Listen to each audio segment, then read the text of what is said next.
Welcome, UCL fans, and more specifically, Long Island RegiRocky fans. I'm Nintendo Fanatic 64, and I'm here to do my own draft analysis for the second season of the United Championship League, and more specifically, the Long Island RegiRockies team. So, if you do enjoy this video, please leave it a thumbs up. Let me know who you think is going to be the MVP of the Long Island RegiRockies this season, and I will have links down below to not only the coach Nips, but also he did his own UCL video. I'm going to be linking that in the description as well.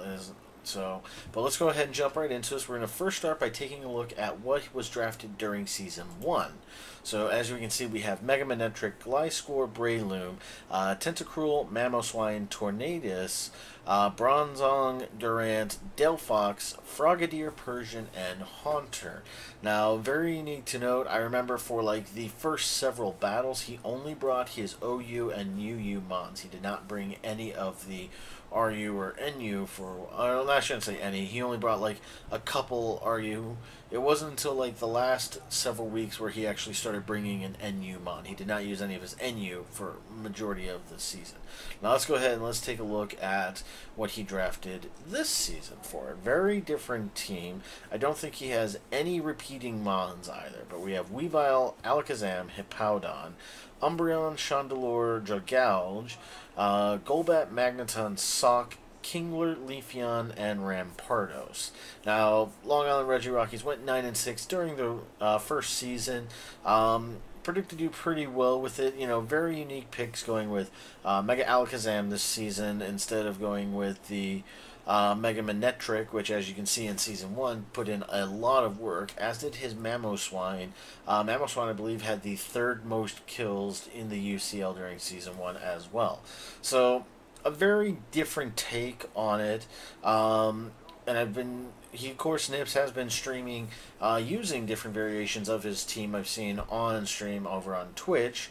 So definitely go check that out. I know he was running a more offensive Leafeon, which there's nothing wrong with doing that, and I guess that's how a lot of people did it.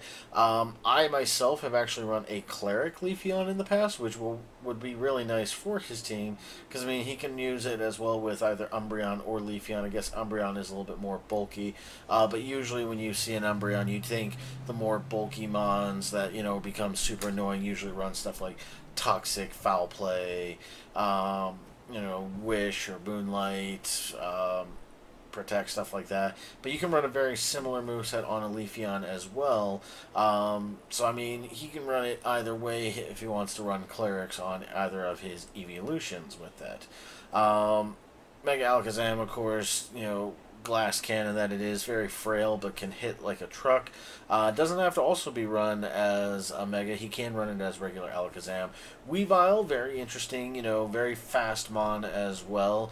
4 times weak to fighting, but, got plenty of coverage for fighting types.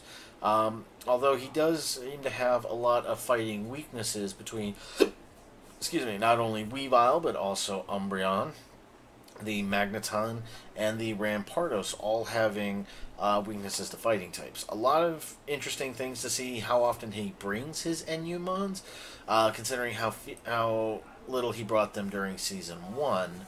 But like with Kingler, a lot of people were surprised he drafted Kingler, because that was when they got to NU, but Kingler, I believe, is actually all the way down in PU as well, which, of course, NU does cover those as well. Same with Leafeon. Leafeon is PU, and I think Rampardos is also PU. So didn't really look at the higher tier for NU, looked at the lower end, but I believe they can still put in a lot of work. Golbat can be very good, I know, using, like, Super Fang to, you got a wall, well, you already lost half your health on that one. Magneton will be very interesting to see how well he plays with that. Probably, could either run Magnet Pull or Sturdy, very similar to how Magnezone works as well.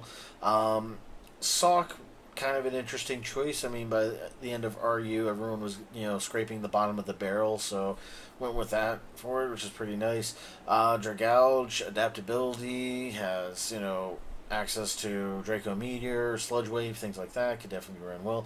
Chandelure, nice spin blocker, which, he can use Hippowdon to actually set up the rocks, and can also set up sand with it, but The only thing that isn't affected by sand is Rampardos and Magneton. So will be interesting to see how well he plays it. I mean, it's a unique team.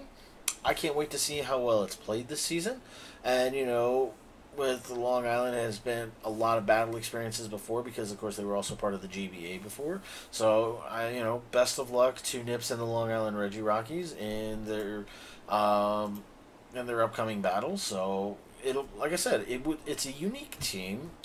Not a bad team, to say the least. I like it. I can't wait to see just how he's going to run certain mods for it. But that's going to go ahead and wrap it up for this video. Again, let me know down below if you enjoyed this video who you believe of all 16 mods, or not all 16, sorry, of all 12 mods that he drafted, who you think will put in the most work, become his MVP this season for it. So, but thank you all very much for watching. Don't forget to leave a like and let me know again everything of what you think of these videos as well. But thank you very much. Take care and goodbye.